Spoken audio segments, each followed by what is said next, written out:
Hi, I'm Michelle, the Director of Content from Aliso, and I'm here in my home office and studio in North Central Connecticut. Like many of you, I have been making masks for family and friends, dropping them off at their doorsteps or sending them across the country to my niece in California for her unit in her hospital. One of the things I think that we're all feeling is it's a very important project for us to be doing, but occasionally it gets a little overwhelming, and maybe we just need to take a break and make a little fun project. One night last week, I was feeling that way, and I happened to look down at my waste bin. So this is where I put all my scraps. It's a bin I keep next to my sewing table. And as you can see, there's just plenty of beautiful pieces of fabrics, all colors and shapes and sizes. And I thought, well, what could I do with it? And it made me think of a scrappy quilt block, or crazy quilt as some people will call it. So I decided to just start cutting the pieces up and sewing them together. And I made a little pillow. And I thought this was a good project because it was pretty simple. It went fast. It's just pillow style. It has a cotton backing, as you can see, and it's just slip stitched here at the bottom, sewn up by hand. And I didn't have a pillow form, but I did have a bag of polyfill, so I stuffed it with that.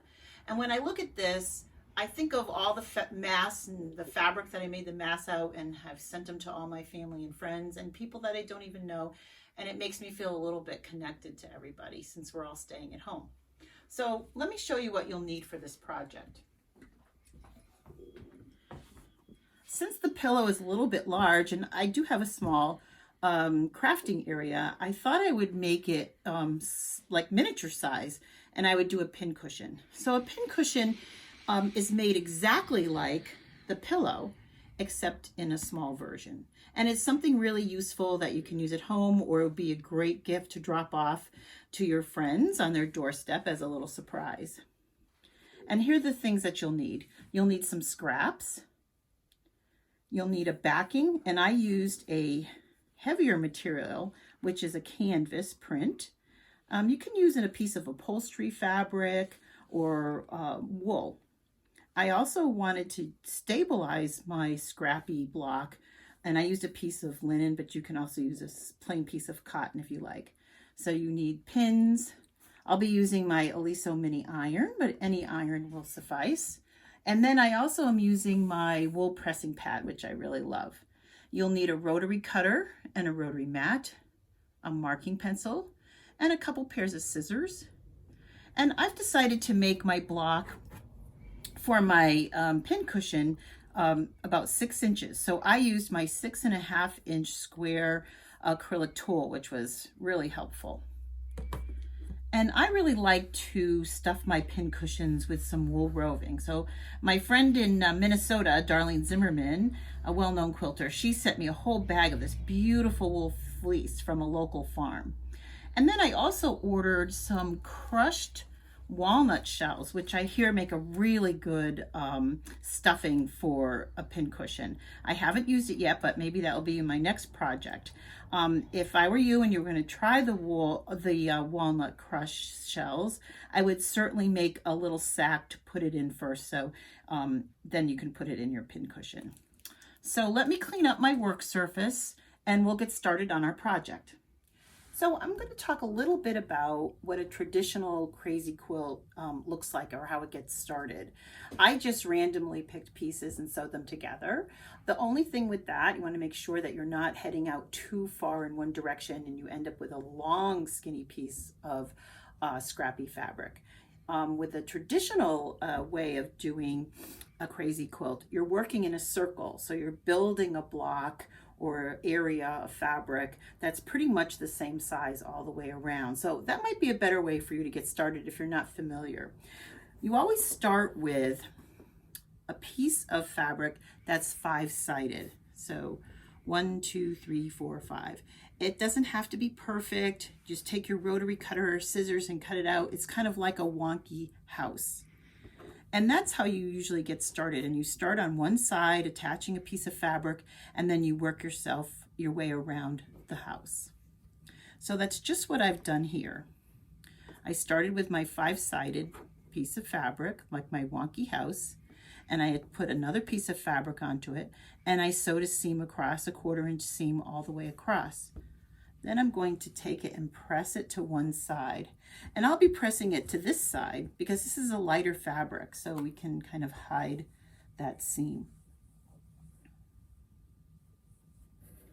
And for my scrappy block, I'll be pressing as I go, which is really important to avoid bulk and getting the seams all going in one direction.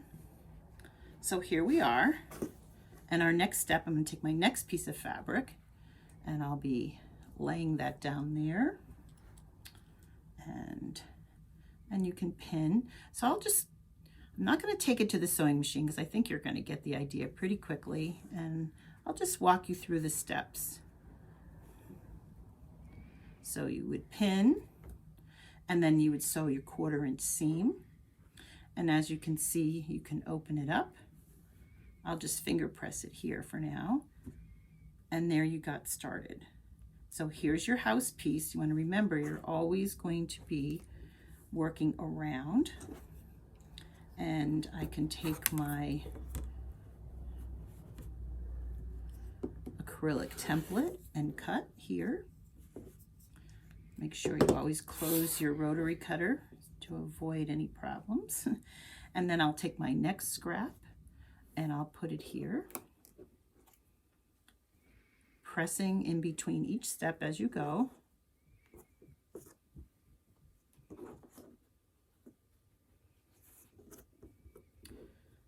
And as you can see, I'm building my block.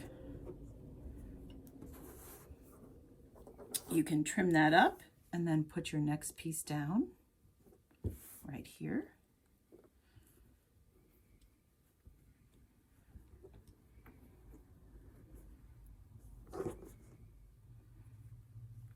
And it's just really fun. I just randomly grab scraps out of my bin. Okay, and then this one got a little dusty. And then here you go. So this might even be large enough to make my first scrappy block or my top of my pincushion. So you want to keep your ruler next to you. And here you go. So it's perfect. But you know, you can also play around with it. You know, this is straight on, but you might want to put it on the diagonal, get different size scraps in there. So it's exactly whatever you'd like to do, and super easy and fun.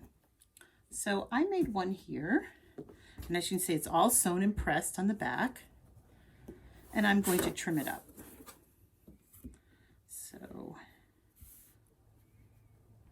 take my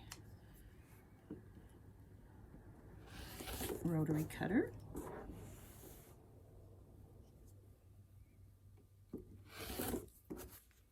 And you can save these scraps and you can sew them together again to make another block.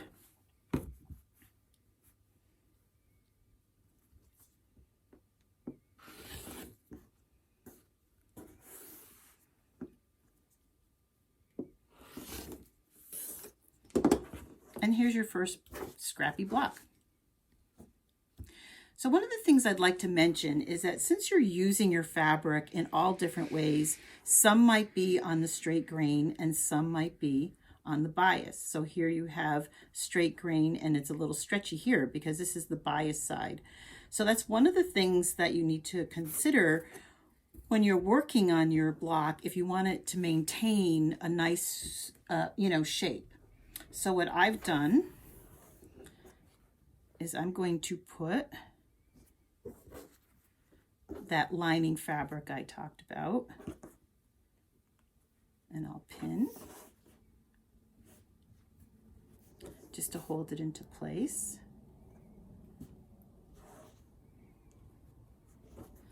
And I'm going to start top stitching.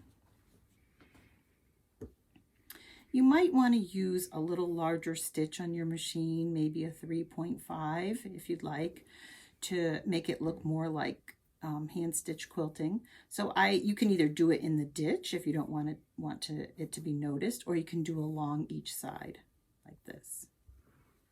And so you can see this is what the back side looks like right here. I've taken my marking pencil and I marked an area here where I'm going to leave an opening so I'll be able to stuff my pincushion. And I'll take my backing fabric. So You know, we talked a little bit about in our supply segment that I'm using a canvas. And like I said, you can use a tight woven wool, or a piece of wool felt even might work nicely for you, or a piece of upholstery fabric. So I'm going to put this together.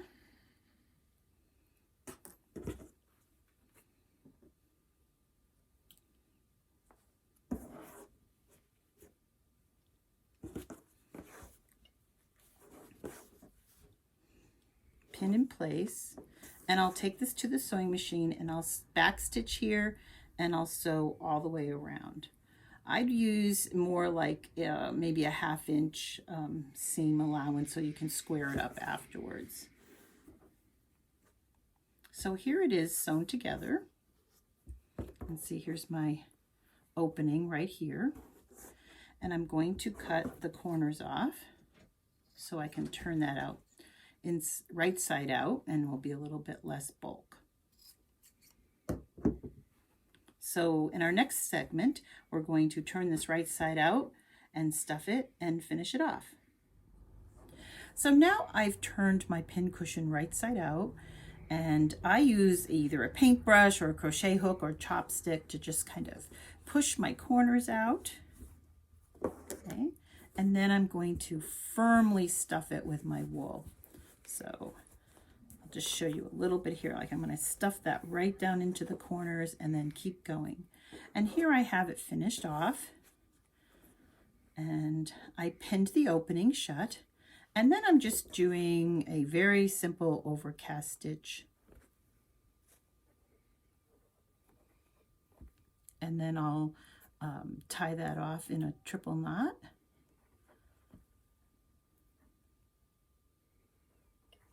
And it will be finished after I tie that off. And just kind of press it. So the few other things I wanted to show you. I also have a 4.5 inch template, which if you'd like to make it even a little bit smaller, that could be a fun thing to do.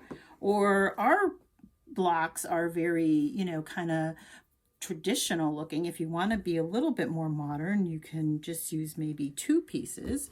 I'm using a print and a solid, and I made a couple of blocks here. So that could be a little bit more modern version if that's more your style, or if the person you're giving it to. And then, so over the weekend, I just kind of kept going because I was having so much fun with making my Scrappy blocks. I found some jelly rolls in my closet, my fabric closet. And you know, those are 2.5 inches wide. And I had a lot of pieces left over from another project that were solid. So I put sashing in the middle. And how you do that, so you would just, you know, I cut them in the width of the blocks, which is 6.5 inches. And I sewed my 1/4 inch seam and I pressed it with my iron. And then I kept going. So pretty much I'm making a ladder with the blocks and the sashing. So you could make a small lap quilt, or you could just keep going. So, and here it is. So you see it has like a ladder effect. And then I found a few printed jelly rolls that I had left over. And then I ended up, you know, of course, pinning and sewing. And that was my sashing on each side. So let me show you what I did. I completed a small lap quilt.